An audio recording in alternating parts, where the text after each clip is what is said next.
Yo, what's happening, everybody? What is happening? In fact, we are going to look at what on earth is happening content a little later. Um, welcome back to the Inner Storyteller. Welcome back to your real life. If you are here, you are in for real conversations, good people. We talk about natural law, talk about religion, the good, the bad, and the ugly. Talk about money, anarchy, culture, and how mankind is manipulated from the shadows by forces that do not have our best interests at heart, perhaps because they are completely evil. And we are not bashing faith systems here. We are not calling people stupid or anything like that for having a religion. We are simply examining the psychological affects and effects of the stories we have the most faith in, the ones we have the most stake in, and how those stories help shape society. But that examination has to sit right alongside an honest look at the current human condition, which is slavery. Government is slavery, as we will get into today very thoroughly. Um, and the question we have to keep coming back to is what can actually be improved with a proper understanding of one's inner storyteller and how it works? If any of that makes you uncomfortable, uneasy, maybe a little angry, just know, be assured and reassured that although you are encouraged to stay, maybe confront some of those feelings, you are welcome to leave at any time, so long as you abuse that like button on your way out. Just take all of that frustration and smack the hell out of that like button. Auren, welcome back to the show, brother. What's happening? What is up, man? It's been a long week. Yeah, It has been a long and hot. So hot here in Oklahoma. yeah, I get that, man. I'm in Austin, so Oh, Texas. Yeah, you know. You already know. yeah. In fact, let me show you. Actually, let me. I'm gonna make me big real quick so I can show this in HD. I just took this screenshot because I was like, damn, for real? Look at Bro, it's insane. Look at that. The next 14 days. this. All so, triple digits. Oh, good Lord. so, uh, Mr. Dragon, welcome back to Firefight Fridays. Thank you for being a part of the show. Thank you for starting a new segment on my show from the first one. We just hit it off. We're already friends. It's really great. Um, the Cult of Ultimate Evil is the title of a presentation given by Mark Passio. Let me see, about 10 years ago. The Cult of Mm-hmm. Ultimate Evil, and he's talking about the police and military and organized militia forces of the world, but not the idea, right? Specifically, not the idea of armed forces, because that could go either way. His gripe is with the order following class, the order Mm-hmm. following armed forces that do not weigh their given orders on a scale with is this moral or not. They just follow the order blindly. Um, a lot of them subsequently developing a bloodlust and just going along to get along until they become the villain that they probably joined the occupation to put behind bars Mm-hmm. themselves, right? And when you look at certain evidence like the domestic violence accusation count on the order giving class, when you look at the grape, if you will, the sexual assault numbers from this class, when you look at like how many physically abusive things come from this class that are far beyond whatever law, and it doesn't matter the country. They're abusive everywhere, every time, no matter how long the country has been around. Right? We got to keep in mind 250 years is not very much. That's not a very aged country. We were not the first nation. You know what I'm saying? We were on top for a while, but but we're still pretty young as a nation. There are Mhm. police forces that stretch back way longer than ours. Look at India and stuff like that. And yet, all of the variations have all of the same abuses every single time. Mhm. And let me make us a little bigger because I'm ranting. And I think that this is directly caused by a by the training that they get, and of course the the the underlying immorality of societies at large under the religion of monetary value anyway, because the religion of monetary Right. value produces chaos on by design. Mhm. You know what I'm saying? So we got so what do you think about the elements of this here thumbnail that we got today? There's a lot to unpack there. There's a lot to unpack. Like you were just mentioning a moment ago before we went live, you got the all-seeing eye in the left corner. Um, the police and the military, huge topics in and of their own. Lots to unpack there, and And specifically hugely with connected. right, absolutely. I mean, the police and the military-industrial complex, not entirely different. You know, very similar. Well, One and thing that and to the like the Illuminatis and whatnot of the world as well, because right, they ultimately run those camps. That's what I meant by connected. You know, connected to that absolutely, all CNI, connected to that dollar bill. yep. Well, and You with know, respect to the police specifically, a lot of people don't even question like the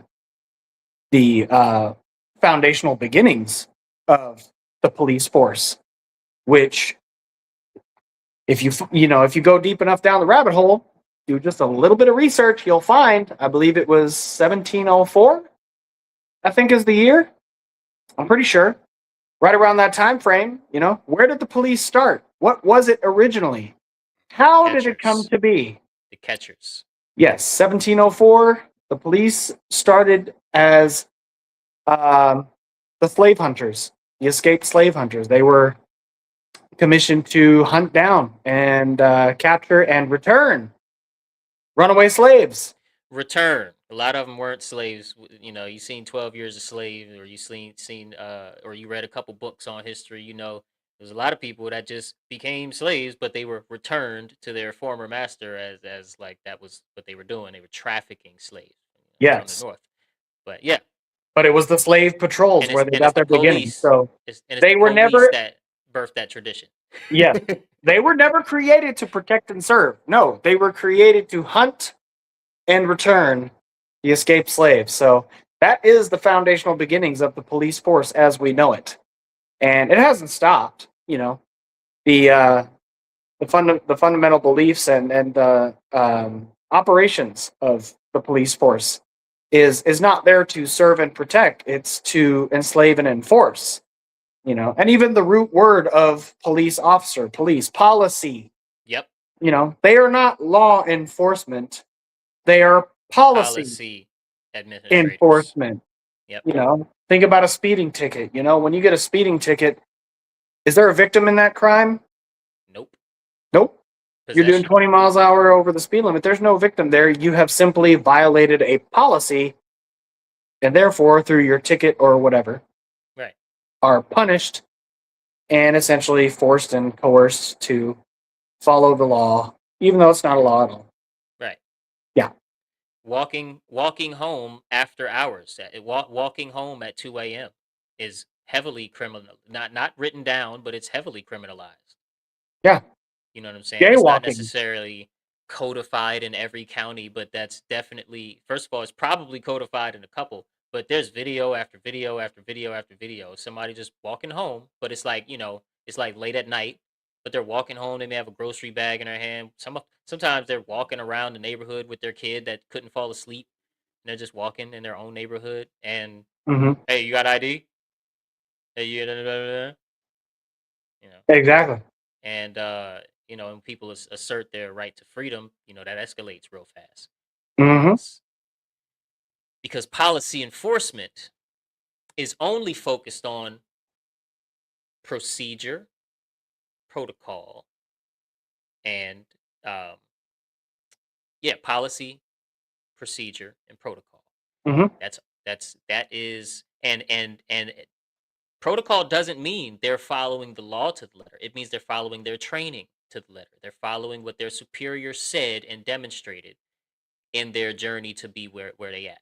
That's what that means. So it doesn't mean, because sometimes you can find a lot of laws that would in theory protect the civilian, but it doesn't work out like that because we're dealing with people, and we're dealing with people so heavily connected to that triangle on the top left with Mm-hmm. the eye in it, okay, that um, signifying membership to any of the various dark occult orders that really run this, that really direct this ship. They steer it. They don't run it, but they steer it. Right. Um, uh, these orders dictate that the court system is against you, the so-called law enforcement is against you, the county clerk's office is against you, the sheriff, who is a slightly technically different than the police, is against you. Um, everything, Yeah. everything. Like sheriffs have a different origin and whatnot, whatever. Your But private yeah, attorney. Your private it's attorney is your against your you. bar card is against you and lazy as hell. Like, Mm-hmm. just yeah. Yeah. They are So a represent. They are a representative of the state first. Even if you hired them privately, they're a representative of the bar first, and a representative of you second. So very often uh, it's quite clear that they are there for nothing more than damage control as opposed to proving your innocence. right, 100%. So Mark Passio, the Cult of Ultimate Evil. I got this clip that I want to take a look at. If you start talking, I'll pause it so that we can hear what you got to say, and I'm Mhm. obviously going to pause it when I have random reactions. Let's go, Yes. Mark Passio. And order followers never exercise conscience. They are not acting of their own free will accord. They are attempting to abdicate that free will choice to someone else, who they are then just saying, I will follow what you tell me to do. If someone is following orders from anyone else for whatever the reason or intent, they cannot be exercising conscience, since by definition, the exercise of conscience means that someone is willfully and correctly choosing for themselves right action over wrong action out of their Mic drop. Dude, that's a great point right Mic out the drop. gate. Right out the gate, right? If someone is Yes. following orders, they cannot. Meaning, it's not that they most likely wouldn't. It's not that if they tried hard enough or if they followed the right sets of orders that the result is different. No, it's impossible to be both exercising conscience and simultaneously following orders. And of course, this doesn't mean following suggestion or um, doing it this way because the expert showed you that this is the right way to do it. This is a completely different thing when you're talking about um, this is how many or this is how we conduct traffic stops, and this is how we conduct ourselves when people respond this way to traffic stops. This is how we conduct random searches. This is how we conduct whatever, and correctional officers get their whole other list of things that they pay attention to. Mm-hmm. Every time that you abdicate, as he pointed out, your responsibility for making for choosing right action to someone else by saying, yes, whatever you say, I'll do that. Please Yes. just continue to give me my checks, please. um you cannot be exercising conscience. You wanted to say something too? Yeah, no, I totally agree. And for me, like as soon as he mentioned that, it's wild because it's like that video was reading my mind and in my head.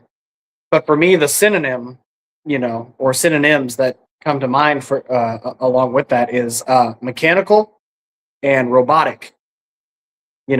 Those that are enforcing these policies and procedures, they've removed the human element, right? Right. And if you're standing in a 100%. yeah, if you're standing in a courtroom or if you find yourself in a situation where you're pulled over on the side of the road and you're dealing with a police officer, that officer is following a procedural or mechanical set of rules. There's no human element in there. There's no, well, okay, I was late for work. I was trying to get there on time, so I was going a little bit faster to try to, minimize that. They're not thinking about that. They're like, no, you Yeah. broke the rule. There's no other anything about it. We have to extort your money now. Exactly. And it's You all very somehow owe mechanical. me money. Go Yes. ahead. Yeah. Even though there's no victim, you haven't really caused any harm to anybody except to the state by violating their policy, which makes no sense. Right. But the human element, the conscience, is taken out of the entire scenario. Yeah. These are quite literally robots. It is a full and complete abdication of self-agency, self-responsibility, and taking into account the human element. And I would say self-respect. Right. You're not really respecting. You're not practicing self-respect when you are proud to be an order follower. Mm-hmm. A good order follower, a good boy. Yep. That's not self-respectful. And that wasn't an attempt to dog anybody, by the way. I said it like that on purpose, though, because that's descriptive. Mm-hmm. Good, when you say good boy, they give these soldiers dog tags. Mm-hmm. They give them dog tags, and when you when you take some time to maybe try to understand, there's a class of people that financially sit above the rest that speak in symbols. Dog tags does not reflect necessarily respect. Why don't they call the item something else? Right. Why Is it a why do dog? they call it dog tags? Why is that the language Yes. in the first place? They don't have to. And why didn't somebody in the boardroom say, or even a lower level person say, yeah, I don't like that. Right. It's like, nah, like I'm their dog. I'm their dog. I'm their attack dog. Mm-hmm. Right? I'm their loyal subject. Yep. And their training has a lot to do with that. I think yeah. Brandon, what's happening, man? Brandon Spencer's in the building. Just started tuning in. When you look at the etymology of robot, it simply means slave. I love etymology so much. Slave. Yeah. Let's get back into it. Their own free will.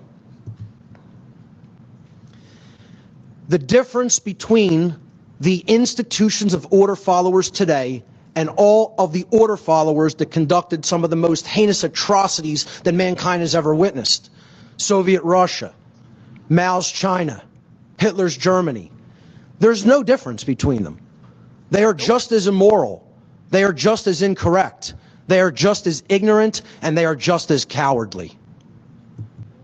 And people can get as offended as they want by that. It's nothing that anybody, however anyone reacts to it, is not going to make that an untrue statement. I'm going to really attempt to offend some people's delicate sensibilities in this section because I'm going to do something that the human ego abhors.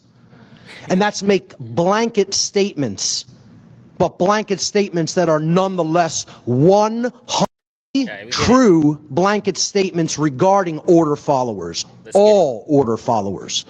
100% ever. All right, come on. All order followers are bad people. Look at that. He says the good/bad cop, good cop, bad cop question can be disposed of decisively. We need only consider the following, and he has 3 things. First, every cop has agreed as part of their job to enforce laws. That means all of them. 2, many of the laws are manifestly unjust or even cruel and wicked. Look at mandatory minimum sentencing as one example of thousands, at least thousands. I want to say millions, but my need to not put just whatever comes to my mind first out there in the world makes me say thousands. Yes. Crazy laws. And then 3, therefore, every cop has agreed to act as an enforcer of laws that are manifestly unjust, unjust on their face, or even cruel and wicked. Conclusion, there are no good cops because nobody says no to that fine print. Exactly. I tend to agree with such a statement. What say you, comrade? There are no lies told. And especially with that second point. And read through that second point again. I really like that one. Many of the laws are manifestly unjust or even cruel and wicked. Exactly. And completely man made. Who gave who the authority to come up with these rules and regulations, right? It brings up We. the argument of relativity. You know, what's true for you may not necessarily be true for me. It's what's good for the goose is good for the gander type of saying, which is entirely untrue. You know, we are all living individual experiences in our own little worlds, right? Our own little micro Yes. whatever. And your experience is completely different from mine. So my truth is Right. not the same as your truth. So, by what authority do you get to come up with policy that dictates my morality, how I should live my life, and even worse, to then subjugate me to the enforcement of your rules? It makes And it absolutely no sense. and it's all the money game at the end of the day. Yes. It's all the money game. That's why you can go to jail for so-called debt. Mm-hmm. Yeah. You can so-called settle an obligation. Okay, I'm going to use some technical terms here. Mm-hmm. You can so-called settle an obligation with time served. Yes. That essentially means these people say that you can convert time under torture, if you will, Mm-hmm. uh, administered the torture being administered by the state, whatever the state is, whatever the time era is. If it was a village, then that state. Um, you can convert time spent under torture administered by the state into monetary value units. What? It gives a whole new definition to the old saying that time is money. Yeah, a little clarity over there. What? To kind of tie it all together for the viewers, if you've ever looked into something called maritime law Yeah, and then follow that Admiralty. search, yes, Admiralty law, follow that search up with what happened back in 1910 to 1913, that time frame, the creation of the Federal Reserve and subsequently the IRS, which subsequently led to the creation of your birth certificate and social security card. Directly tied to maritime and admiralty law. Yep. Your birth certificate and social security number are essentially your tax ID. And for those out there that are business owners, what is your tax ID? Well, it's your government tracking number by which you are responsible to report your income, how much money you make, through which they can therefore justify how much you owe them based on your labor and whatnot. Same thing. It is your cattle branding number. What ranch did you come from? Right. Yes. And the entire commercial system, which again, law enforcement, military, even nation building, it's under the religion of monetary value. That's the mother of all of these religions.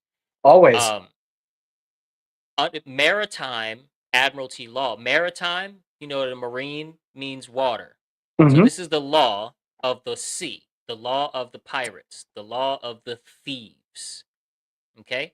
The law of the thieves, um, whether it's military thieves that are very organized or it's, otherwise. Mm-hmm. Captain Jack Sparrow out there. Um, has the Uniform Commercial Code, which is the modern of it, the modern code, if you Hmm. will, and the Maritime Admiralty procedural stuff come together with the UCC, the Uniform Commercial Code, and give us the law of the sea. And that's essentially the de facto law sitting on top of the so-called law of the land, which would be at least here in this place, supposedly the Constitution and Right. its amendments. And uh, they structured this way so that once you have this tracking number or these identifying what they call identifying documentation, Hmm. once you have these things and your labor, your energy is being converted into uh, monetary value units, Hmm. you are also contributing to the sort of apparatus of making of falsely perpetuating the idea that people are just numbers, Right. right? And that like ants in an anthill, and that the humans are the government. The humans are the clergy and priest class. The humans are the institutions, Hmm. and we are simply units in these ones and zeros in this machine. And Exactly. yeah, and that's where we land. That's like the construction of that worldview. That it doesn't matter what religion you're caught by that worldview by adhering to the religion of monetary value, regardless of your other religions. Exactly. Well, and that's the difference between the admiralty or maritime law versus natural law. Like you said earlier, the law of the land. That's supposed to be natural law. Admiralty and maritime, just like you said a moment ago, is the law of the sea. So by definition, maritime and admiralty law is supposed to apply only to international commerce, Yeah, which is because the they trade of, dock at the bank. right. They You dock know, at the bank. Exactly. The word again, the words, the etymology. they But document at the bank. That's what happens. Yeah, go ahead. yeah. But if you walk into any courtroom in the United States, right, and you look at the American flag, it's got that gold fringe Yeah. The around it, John which Doe. is kind of the universal sign of that maritime admiralty law. So what that tells you is that when you're in the courtroom, you are subject to the law of the sea, even though you are physically standing on land. Therefore, you are the product in the international commerce. And so you're nothing more than, an asset to a contract. Well, what is the contract? Your birth certificate and your social security number. Well, they're the identifying. The contracts are things like your licenses, your Hmm. permissions. That Those are too. the contracts. Well, That that's where too. the policy is spelled out. But the birth certificate and social security number are tied to each of those contracts. Exactly. You know what I'm saying? Because they're more so the tracking than the actual monetary thing. Those contracts are the actual monetary thing, and Yeah. they're trading those on the secondary market. They're trading those under what they call pooled securities. But that's a Hmm. whole nother. It's a whole private banking is it and how we're converted in a different way into monetary units, Yeah. so-called monetary value units, is a whole nother conversation that Right. we can get into. I'd want to talk to you offline first because there's certain things you don't want to say. You know what I'm saying? So I would want to talk to you Right. first. But Yeah. I know about that world too. I don't know if you're familiar with any of Hmm. that, but Back to uh the order takers. yes, the order follower. So the next thing that I wanted to talk about. I'm not gonna play but this slide right here is on point. It says moral culpability.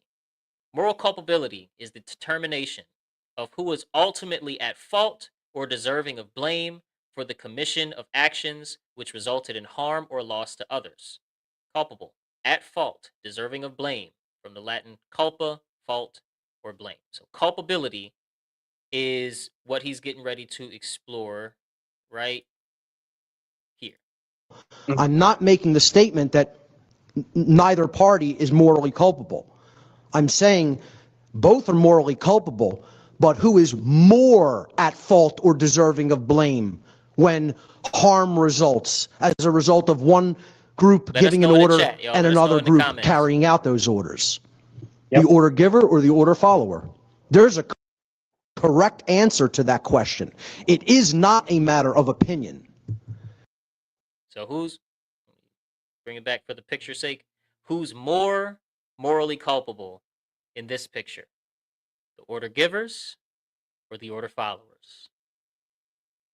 Again, morally culpable means you caused, which one of these people caused the loss or harm? Which one of these people caused the torture?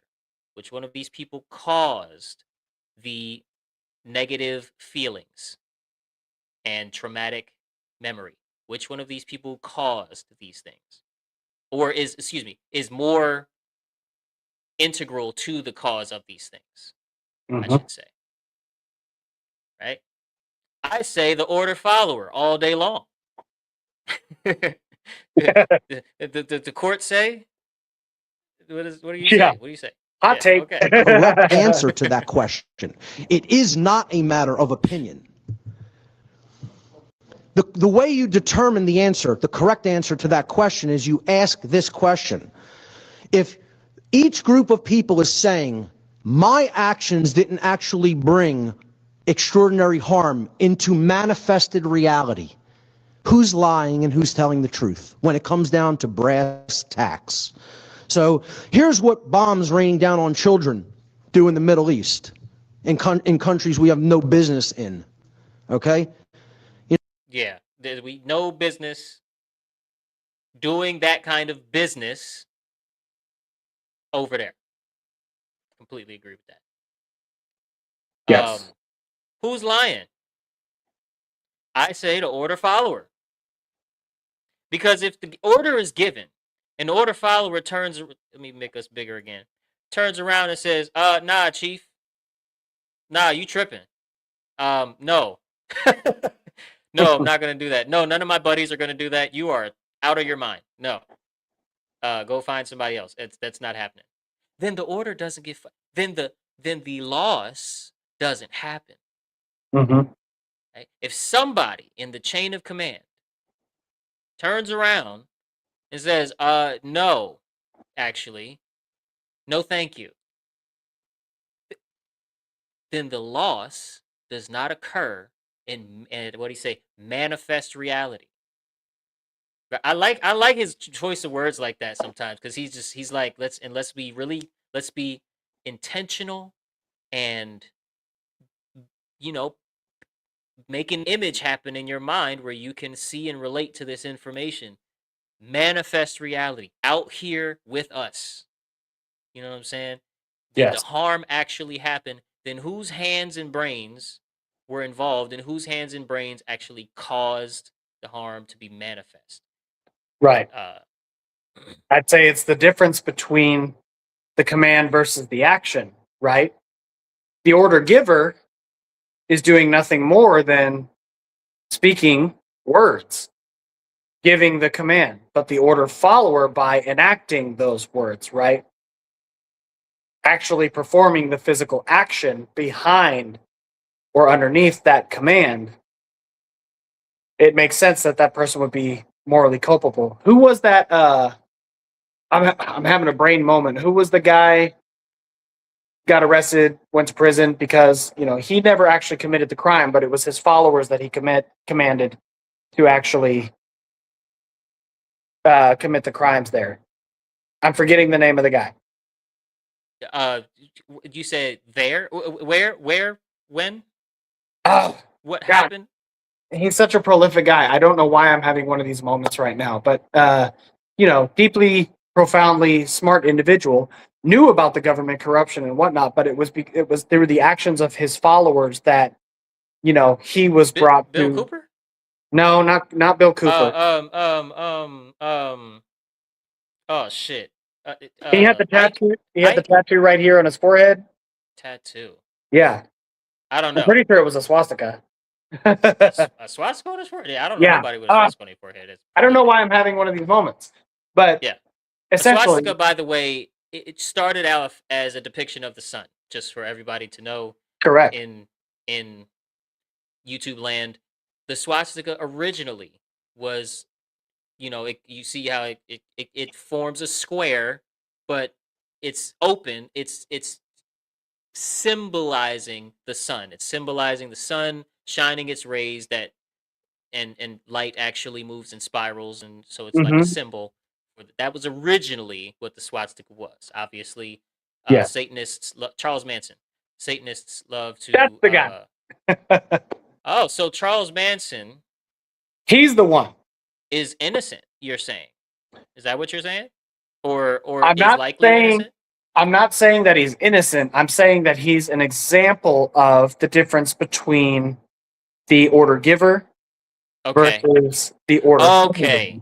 Okay. Okay. So he was the order giver. Okay. Yes, Manson Yes. was Yeah. the Yeah. order Yeah. Yeah. Yeah. giver, and even though his followers were, the order takers and Right. actually, committed Right. very violent, crimes against the Hmm. people that Manson was speaking about, Hmm. Manson was held responsible, obviously for anyone who goes down that, little rabbit hole, you'll find it.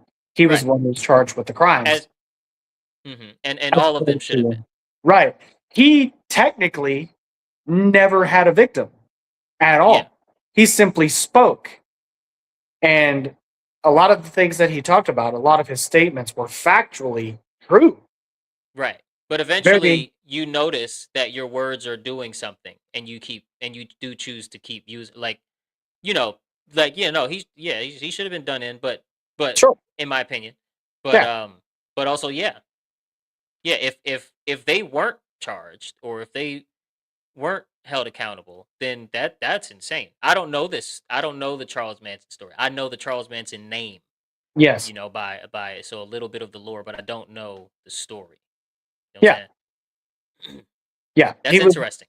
Hmm. He was essentially, kind of the cult leader, but Yeah. ultimately he ended up carrying the responsibility for the actions of his followers. Yeah. Uh, but it kind of circles back around to that question: who is more culpable? Was it Charles Hmm. Manson, who simply spoke against the system, was very honest about his truth? Right. Was he more morally culpable for the Right. result or not? But Right. was it the words he spoke that caused the harm, or was it the followers who actually committed the physical acts? Right. If they turned around and said, no, Right. then the acts don't happen. Right. Or even if you peacefully agree, you don't even have to say no. Like, yes, you're onto something. Mhm. But then to turn around and actually commit an act of violence, whatever that looked like, Mhm. based on that, by all means, Was he the question encouraging it? of, do you get arrested for physically robbing a bank, or Right. or just believing that you're Right. gonna rob a bank? I totally get where you're going. Do you know, was he encouraging? Was he openly encouraging violent acts be done to these to his targets? I haven't done like thoroughly deep research into the Charles Manson case. I've seen clips, plenty Okay. of clips. It comes across my TikTok feed. Yeah, All it's of not the in my time. algorithm. Okay. For Right. sure. Yeah, my algorithm is it shows up. And Gotcha. from what I've seen, as far as like the things that he talks about, I mean, the man was absolutely on point. He's very much anti-government. He's very awake to what was happening and all of those things. Whether or not he actually like gave the command for people to do things, I'm unsure because I wasn't present in Mhm. his physical Right. circle, so I Mhm. wasn't there to witness his Okay. actual sermons. Um, I believe that I would lean more towards the idea that he did not actually specifically state Yeah. like, hey, go out and do this because this is the enemy. You need to go attack them. Okay. Um, similarly to what happened with, Luigi Mangione, Yeah. committed a physical act. He obviously understood a truth before, which then caused him to make the decision to do this manifest thing, which Yeah. carries very real consequences. If Luigi Mangione would have simply just kept his thoughts in internally rather than acting upon them, he wouldn't be where he is right now. Can't be stupid. Can't be haphazard. Right. Can't be haphazard and think that you're gonna get your moves off in this life. Mm-hmm. Which all of that leads us directly into where he's getting ready to go right now. Partaking of the evil. A good person will resist an evil system with his or her whole soul. Beautiful quote. I wholeheartedly concur. This right here. I want to talk a little bit about intention, the intention of the order followers. You'll hear a lot of New Agers bring this up. Well, doesn't the intent matter? Doesn't what they actually intended in their mind matter so much? Absolutely not. It's meaningless. Exactly what I was saying Intention just when a it moment comes ago. Yeah. Did I intend to rob a bank, or did I physically walk into the bank and rob it? Right. That's the difference. There's not a court in the world that can hold me accountable to the belief that I would rob a bank or that I want to rob a bank Well, versus don't if I say in the actually world. want to do one. Right. Right. Or at least in the country, to whatever. carrying out immoral behaviors is meaningless. Your behaviors either caused harm to another being or did not cause harm to another being. What you intended has absolutely no bearing on that. The action has all the bearing on that. And the action only. And that's what our souls will be judged upon. Okay? That's what we'll judge our souls based upon. And this is how this gets obfuscated, okay? How reality is actually structured and built, how we experience our reality in this powerful, very simple building block demonstration. It all begins with knowledge. Without knowledge, there is no foundation to understand how reality is built. There is no foundation to understand the real laws of attraction. This is why the order follower continues to do what they do, because they don't have knowledge, or they ignore that knowledge. Okay, they willfully refuse to accept it. So the first building block, I completely agree with him here. The first building block of reality is information. Infons, if you will. That's from an anime. Infons are the most fundamental building blocks for reality. Okay? Without information, there's nothing to know. And without knowing information, there's nothing to do. So you start with knowledge. And knowledge does not mean facts. Knowledge does not mean interpretations. Knowledge does not even mean perception. Knowledge means infons. It means, what is the camera seeing? The camera is seeing, like I'm aware that Auren said that the sky is actually purple and something's wrong with my eyes when I think it's blue. Right? I'm aware Auren said that. I'm not aware necessarily that he knows that he's trying to trick me. At least, presumably, if he doesn't give that away by like laughing too fast or something, right? What does the camera see? So the knowledge is Auren just told me this. Whether that's true or not, you still have the knowledge that happened. So I just want to separate knowledge from facts or stories or what. Just what does the camera catch? The internal camera, the feelings, the sensations, the thoughts. The external camera, the what do I see? The five senses, whatever. Exactly. I think another example of that would be the difference between, how the ancient Gnostics observed the world versus what like religion presents as the reality of the world. Religion is heavily based on faith or facts, memorization of the fact, right? Hmm. Read the Bible, memorize the verses, those are the facts, right? That's not the knowledge. The Gnostics observed the world around him and then developed their thoughts, opinions, whatever, based on what they could physically see and prove. This is something that can be put to the test and confirmed time and time again. Experiments that are repeatable, right? As opposed to knowledge. If you read a book, just because you've memorized the information that's in that book doesn't mean you've Hmm. acquired any knowledge. Correct. It Or simply wisdom. means, right, no wisdom whatsoever. You haven't experienced one, you didn't live through what the author was talking about. You didn't observe what the author, you're hearing about it secondhand. Yeah, you can't discern without those other lived experiences. Exactly. Yeah. And I think another good word here would be wisdom, right? Yeah, Wisdom, knowledge, kind of interchangeable here. he's And, actually headed there to wisdom. oh, Uh, yeah, well, yeah, he's headed there. Knowledge is the available information, the grammar, okay? All the components that we need to assemble and bring together.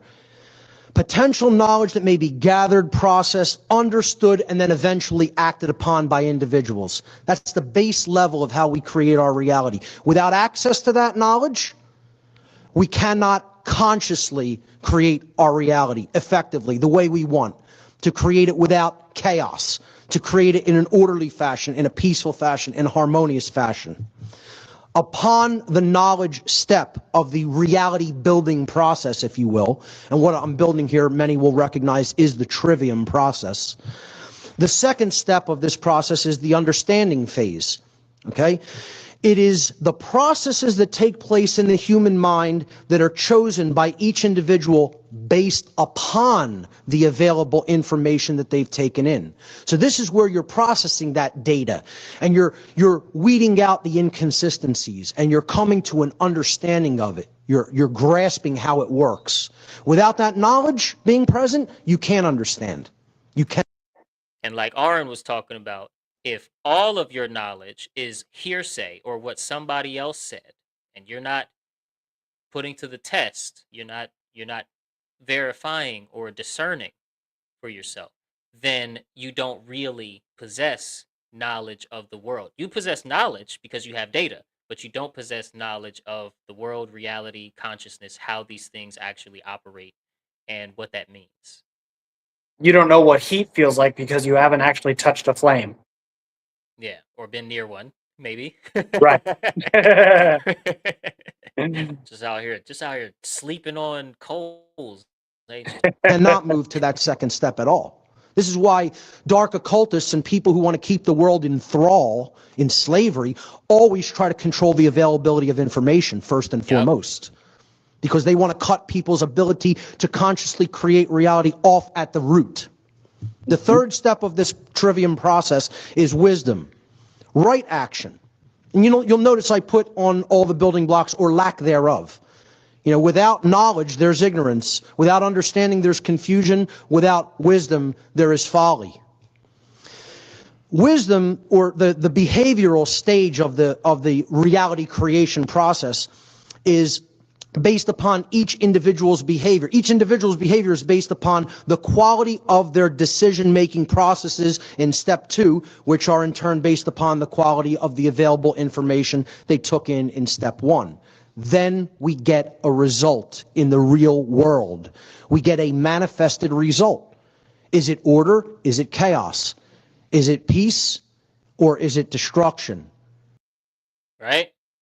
So Mm. you got available information or knowledge, infons, then you process that, and then you take action, and the result is manifest.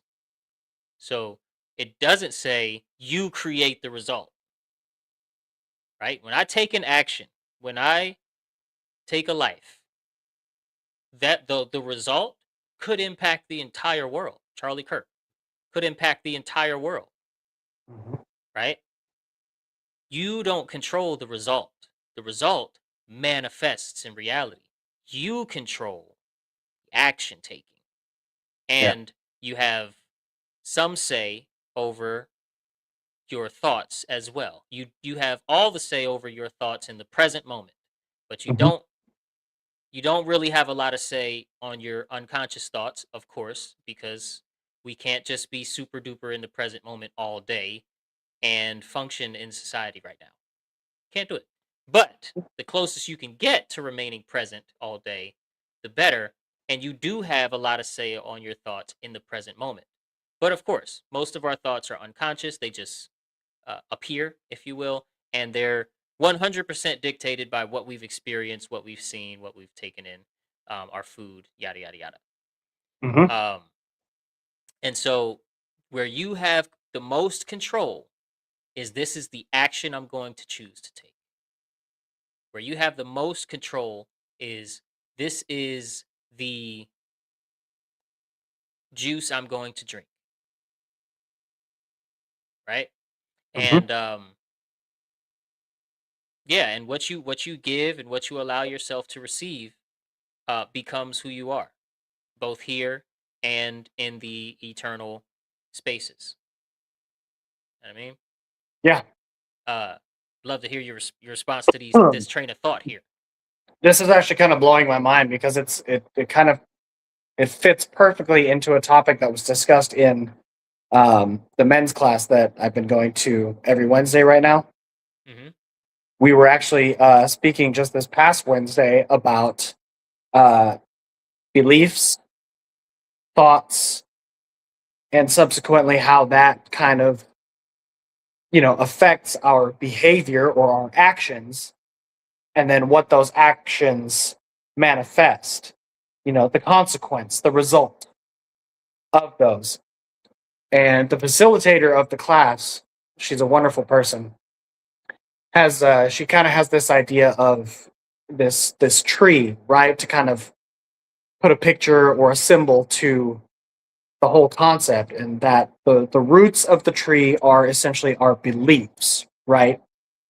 Wherever those beliefs come from, whether it's the things that we learned and accepted from our parents or our Hmm. peers, or things that we might be exposed to, like movies, books, music, Right.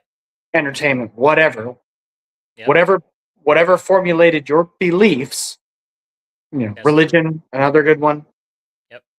Those beliefs are the root of the tree. The trunk, just above those beliefs, then is the thoughts, right? Hmm. Your thoughts based on your beliefs, Hmm. you know, in whatever situation you find yourself in, or even just what you're observing when you're watching TV or watching a movie, listening to a song, listening to somebody tell you a story, your thoughts on that kind of reflect on your beliefs there. And you start to kind of subconsciously do this calculation on, whether or not what this experience or this story or whatever, how it's affecting you in the moment aligns with your beliefs, right? Hmm. And then subsequently, that leads to the behavior, how you choose to act on that, whether you stay silent, keep it to yourself, or, whether you choose to act on that, like, in this men's class, a lot of it is heavily relationship based. So Yeah. Yeah. Yeah. you're developing kind of a relationship maturity, that kind of thing, emotional maturity. That is all we do here on Earth. If we are real about the religion of monetary value and how all of that's just it's all what we really do here is relationships. That's what we do, and I don't mean only Exactly. romantic, but it's just relationships. That's all we do. Right. Yeah. It doesn't have to be romantic. You engage in relationships every day, whether that's with your Yeah, friends, your family, business, me whatever. in the Yeah. customer service business, I have relationships with my customer every day. So there's all different kinds, and then again, subsequently, your behavior, your actions affect, have a result or a consequence on that relationship. Yep. So this is just kind of like blowing my mind right now because it Yeah. ties into all of that. So the roots is your beliefs, the Yeah. trunk is the thoughts, and then Yep. the tree is the actions, Top of the tree is the actions, absolutely, and then branches. the fruit would be the results The result. or the Yes. consequence. Yes. Yes. Boom. Okay, so now we're 55 minutes in. I'm having fun. Are you good? You good? Because we still got a little bit of content to go, and this is actually the crux of what we're gonna talk about today. Let's Okay, do cool, it. cool, cool. Yes. What is a cult? And that's like kind of much lighter than reality, actually. You know, what they were doing compared to what goes Um, elite is what we. If I had a religion, I would define it as the truth, period. That brings us to the question, what is a cult? If we have to define what a cult is, how will we go about doing that? You know, most people think of cults, and rightly so in these cases, is what we might see in like Stanley Kubrick's Eyes Wide Shut movie. You know, a powerful elite class, you know, meeting together and doing perverse sexual rituals. And that's like kind of much lighter than reality, actually.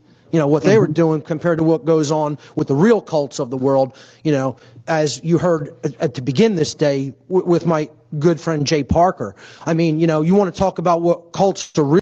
Jay Parker is a survivor of um, satanic sexual ritual assault and Mm, whatnot. He's a survivor of many attacks when he was very young. wow. Really doing to children and even their own membership. Jay Parker thinks there might be like 30% of the population involved with these dark occult orders, which I really hope he's wrong about that. I really hope it's more like 4 or 5%. Mm, Because 30% of 9 billion people is yeah. too many people. That's a lot of people being Yeah. trained and you know, quite adept at young ages at psychology and manipulation tactics and all of these things that allow them to do what they do. Hmm. That's too many people if it's that big. I don't know. I don't know.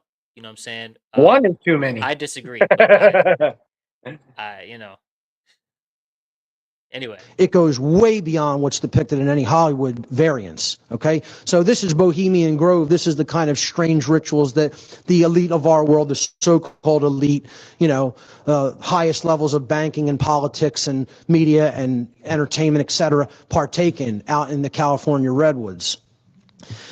But if we had to define what a cult actually is, this would be my best definition of it. It's a system of religious veneration and devotion which espouses beliefs that are dangerous, especially to the lives, rights, and freedoms of those who are not its members. And he has the cult of the world front and center. The soldier and the domestic police force. Yep. And look, you know, those of you, everybody has family that's cops, everybody has family that's soldiers, and whatnot.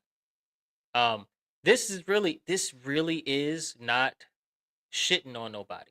This is about what is the moral reality of the choices that are being chosen, right? The actions that are being chosen. And that reality is I will follow the order regardless of the moral weight of the choice, resulting in the whim of the order giver class being the word of God or Yeah. being converted into the word of God, which is dangerous, especially to the lives, rights, and freedoms of those who are not its members. And that is the reality. I love that specific point right there. Um, the example that to me that comes to mind really is, you know, the two party system, government, Mm, right? You have the yep. Democratic cult and you have the Republican cult. The Democrats are outside of the cult of the Republicans, so the actions committed by the Republicans are to the detriment of the Democrats, right?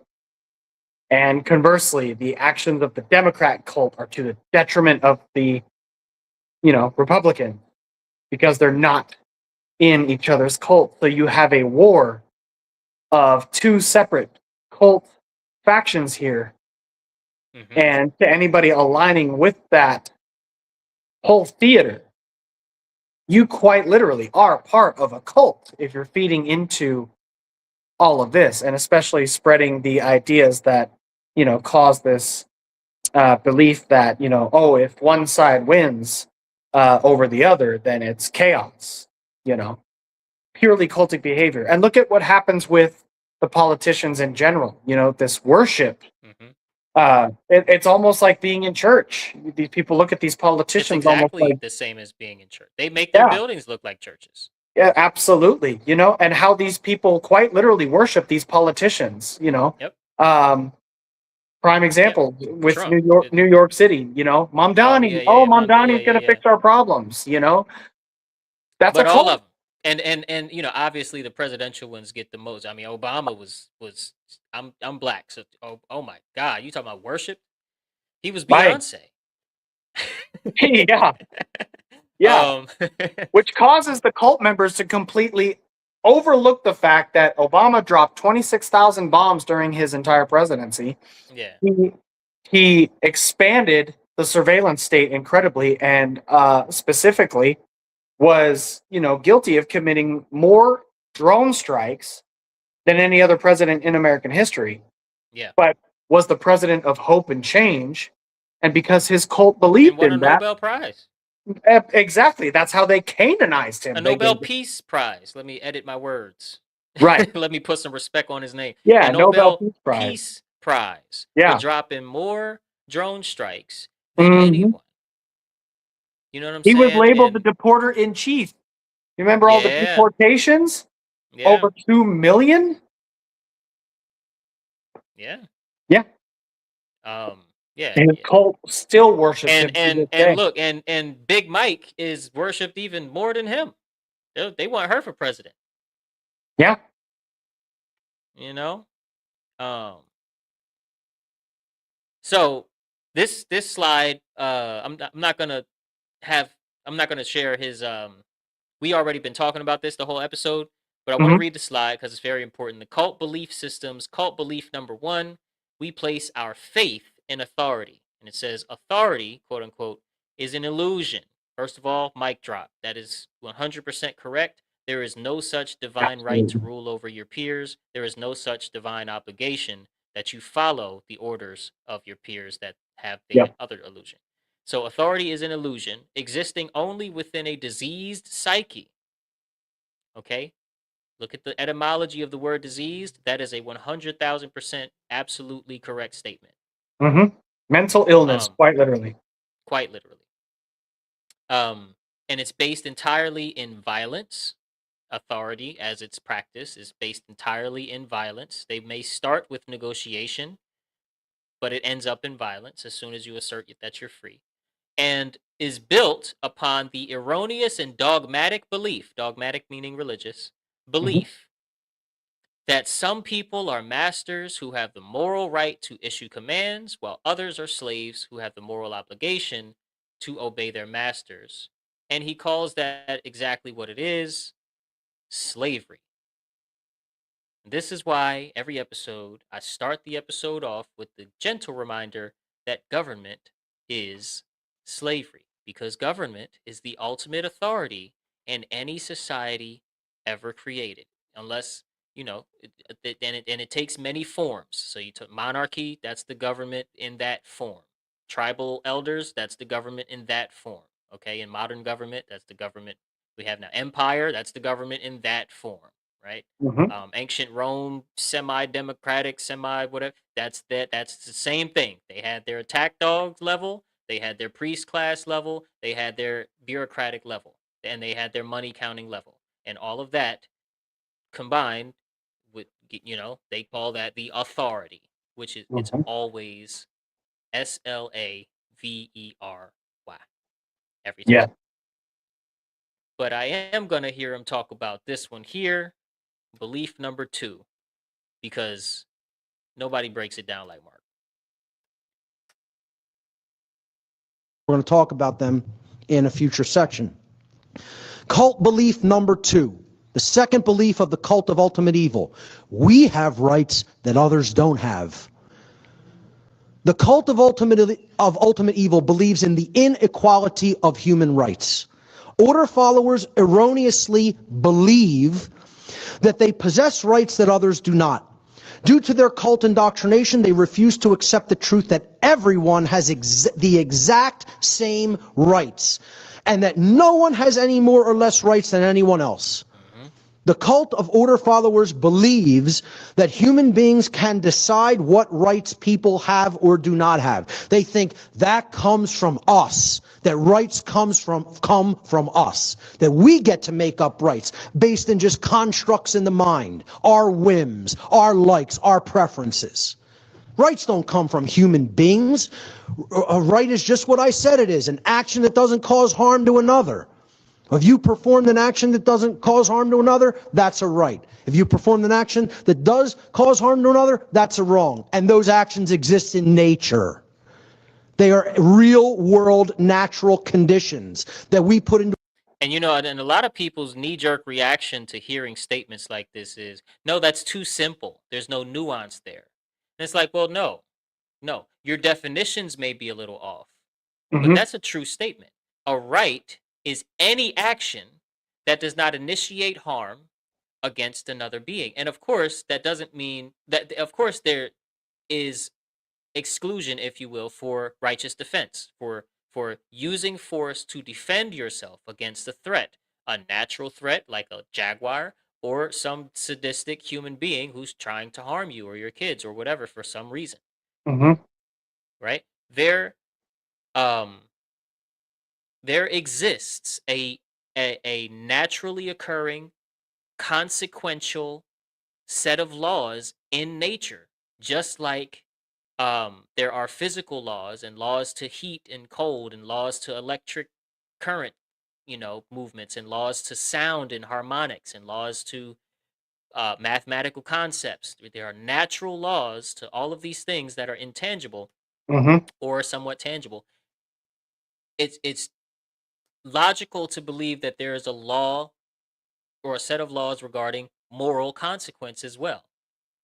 Right. And no, yeah, I know for you, I'm preaching to the choir. I'm just saying this for the audience. You know what I'm saying? Yeah.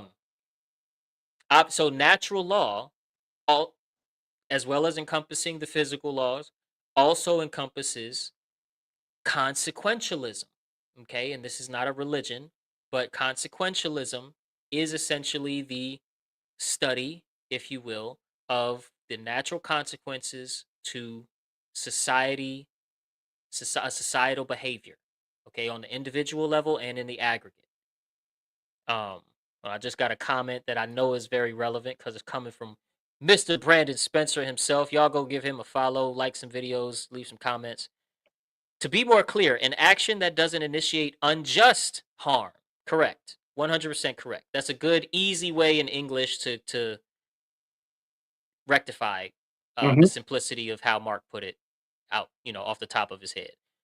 An action that doesn't initiate unjust harm, because there is a violation of free will, right? Someone's freedom to be comfortable in their own body or to be comfortable with the stuff that they acquired without causing harm or loss to somebody else who was innocent, unjust loss or harm.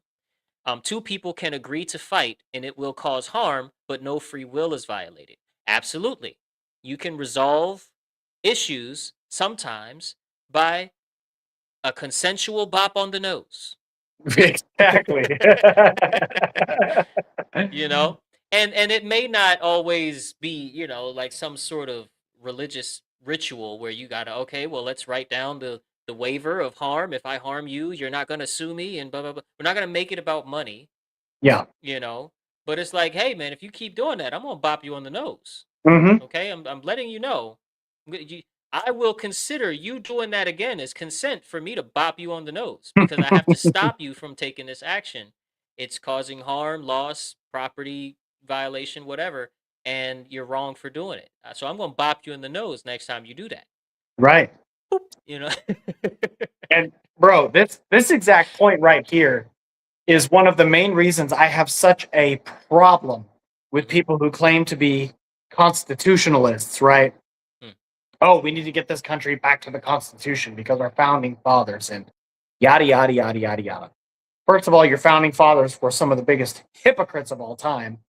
And the story behind them was just absolutely horrifying. But for those people who claim to be constitutionalists, right, and just absolutely worship and venerate the document of the Constitution like it's some infallible universal law that, dictates on paper what our unalienable rights are. Right. First of all, my point to those people is that your rights are inherent in the fact that you are alive. That is it. You Yep. do not need a document, and you do not need the validation of another person to justify the rights that you have. Right. You Does your dog have rights? right.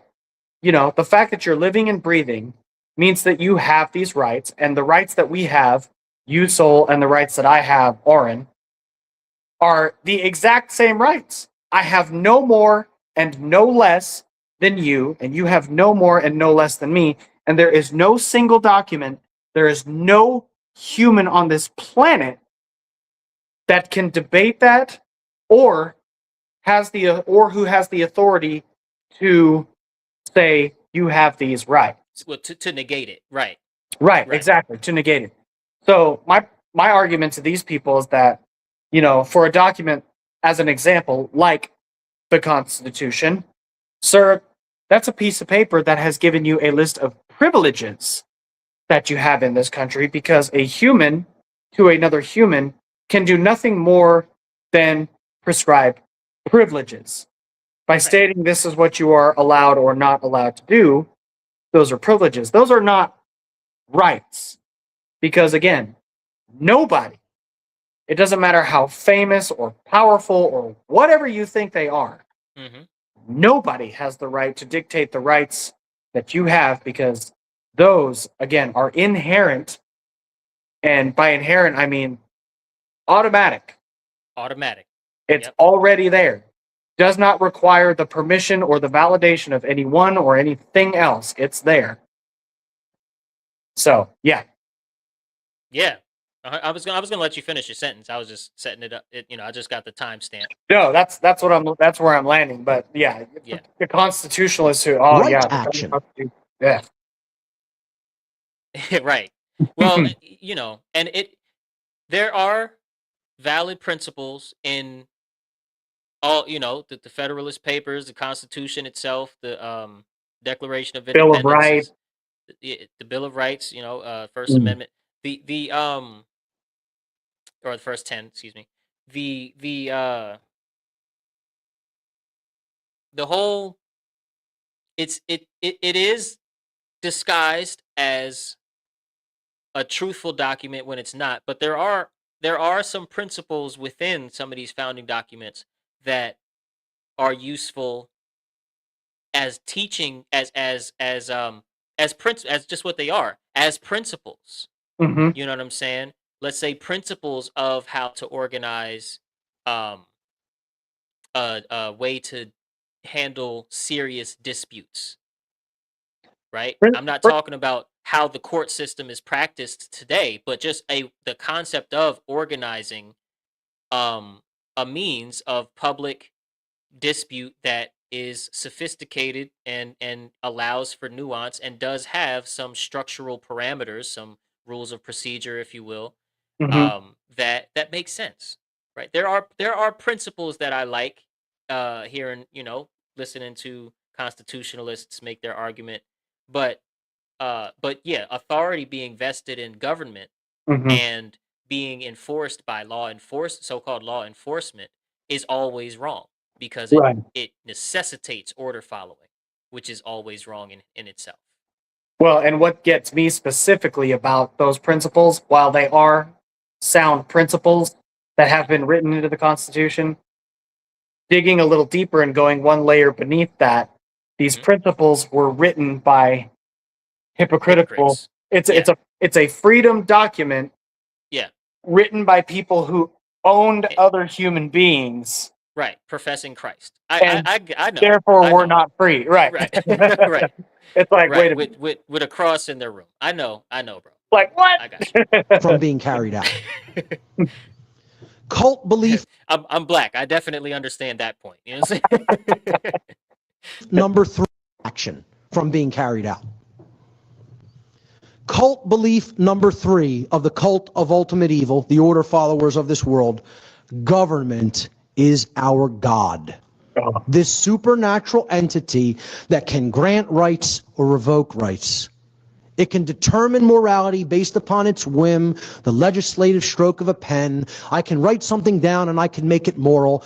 I could say the next day, oh no, we were wrong about that. That's prohibited now. Now it's immoral, and you could be punished for doing it. I mean, if you believe this, folks, you know, it's a Prohibition, alcohol, right? yeah. Right? Oh, yesterday? Yeah, yesterday? Moonshine? All day. Today? You're going to jail. Hands behind your back. Right. Hands behind your back. Watch your head. Yeah. No vote. No asking the public, hey, what do you think about this? No, just policy change right then and there. No. Weed is now a Schedule 1. It's gonna give you the crazies. Mind you, weed carries heavier mandatory minimums than the crime of grape. Yeah. Are you kidding me? Yeah. The whim of the legislative stroke of a pen, and then the whole state law, national law, city ordinance, the whole, the separation of the powers thing. Mm-hmm. Yeah. Government is our God. Man, you weren't kidding when you told me about this stuff being rage bait. Oh my God, this makes my blood boil. He's getting ready to play a little clip on this slide.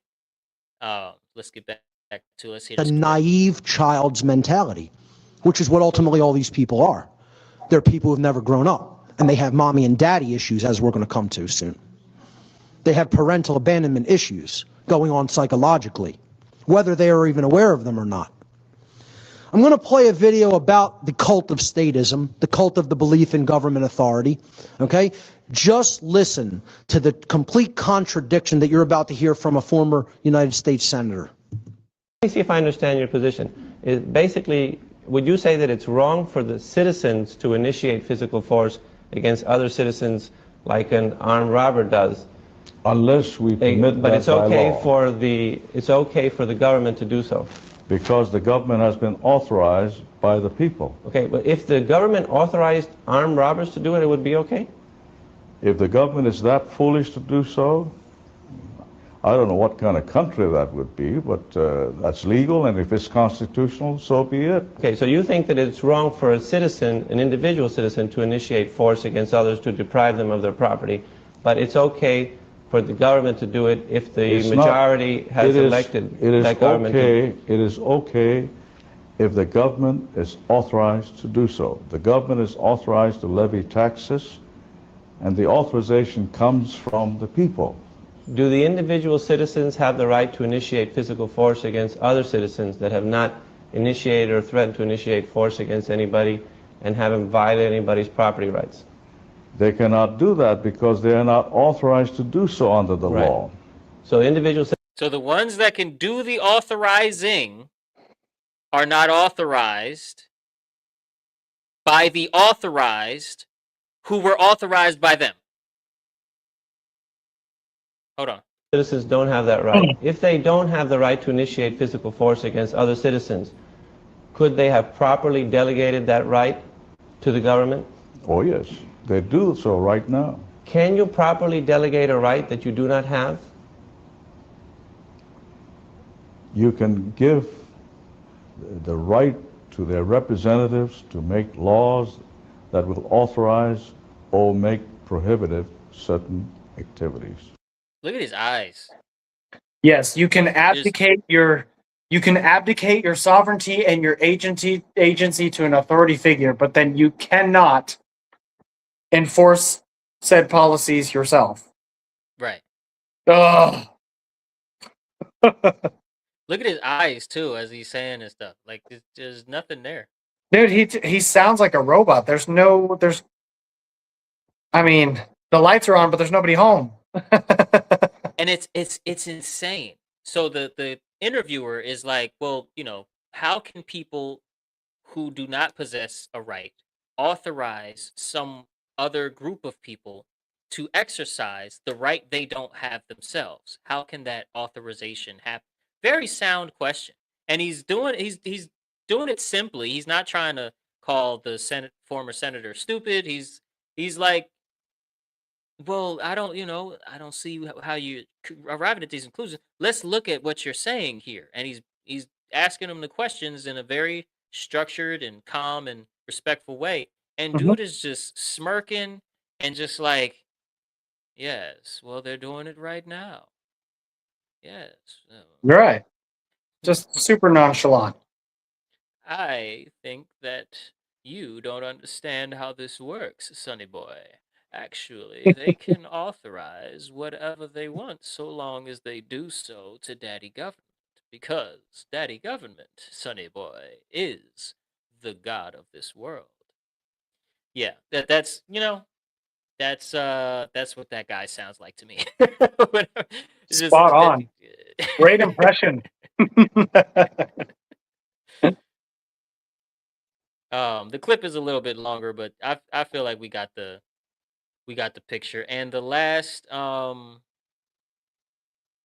where's the last? Oh no, okay, good. That was the last belief. So that is our reaction material for today. Always gotta give props to Mark. Mark was huge in my awakening process. Remains huge in my awakening process. You know, uh, I've seen probably too much of his content, and I feel like the way that he chooses to put things into words, like the way that he conceptualizes moral arguments, is like top tier. So I always like to react to his stuff on my show. And well, yeah, he just I think more people should follow. I look at certain, like I look at like Candace Owens. I love Candace Owens' show. And who she has become, waking up to certain realities of the structure of government as well as the game and theater that is nation building. Mhm. And I just, I wish that Candace came up on Mark Passio and or people like him, Jordan Maxwell and William Cooper and some of the people that she's reading now in her little book club. Um, because, but at the same time, she would have never made it to the number one spot if she was sharing this information, because it'd be like, nope, nope, no TPUSA for you, no Right. PragerU for you, no Zionist in media company was gonna hire somebody speaking this truth, right? So maybe but I look at certain people that I'm like, man, if you just had some key facts, if you just had some key information, then like this part and this part and this part would be done away with, and you would just be full on advocating for what would manifest the result of human freedom, of Mhm. freedom for the human family, I should say. Right. When I say human freedom, I'm not talking about United States freedom. When I say human freedom, I'm not talking about a small percentage of the world, Mhm. right? I'm talking about um all of us, freedom for all, because injustice somewhere is injustice everywhere, or injustice anywhere is injustice everywhere. Martin Luther King. You know what I'm No one is saying? free unless we are all free. Boom. I think that's Martin Luther King too. Yep. Um, And that the true picture of freedom is, I think, pretty scary to a lot of people, especially when one of the things that I love about you specifically is that, you and I align on the topic of anarchism and what that actually looks like. I think that word has been demonized so that a lot of people believe that it means chaos, right? Because it's a free for yeah. all. Yep. When the true textbook definition of the word is order without rulers.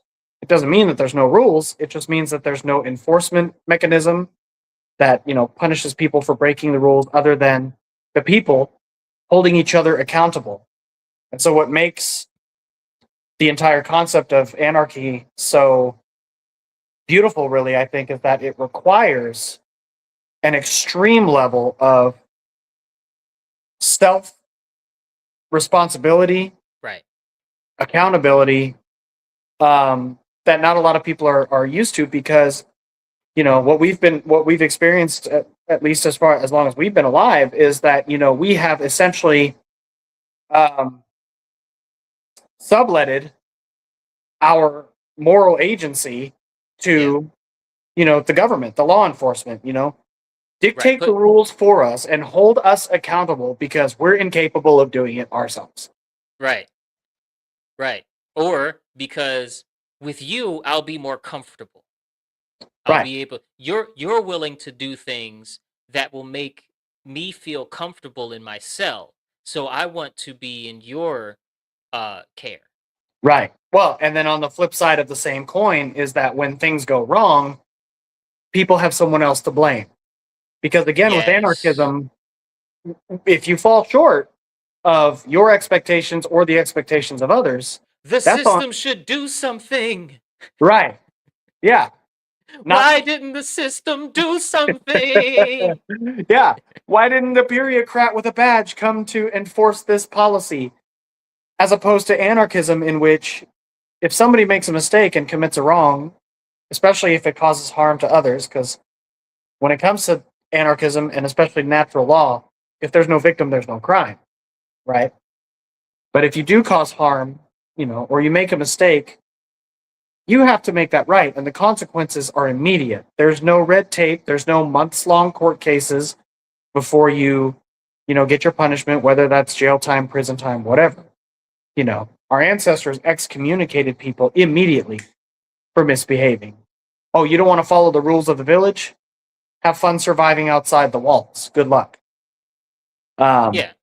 So there's a level of responsibility that is returned to the individual by accepting the idea of anarchism, which again for people is scary because we have relied on an external authority for so long to keep the peace and maintain order, when in reality, these authority figures, the government, holds the monopoly on violence worldwide. Right. And there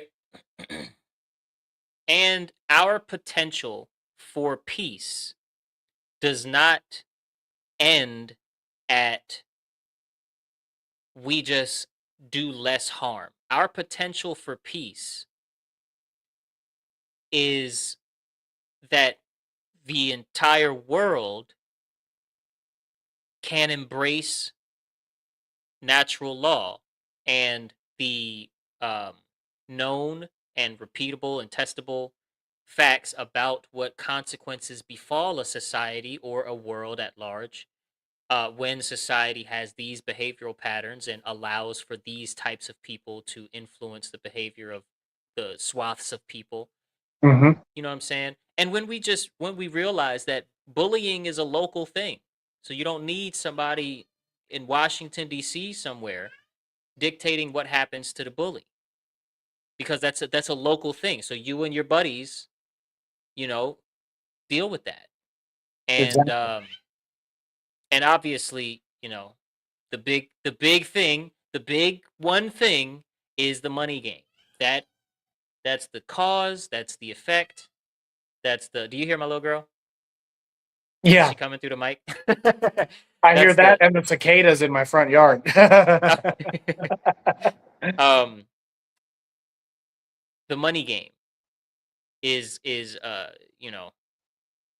part, and we can't get into it because we run out of time, but is the part that makes it all sticky.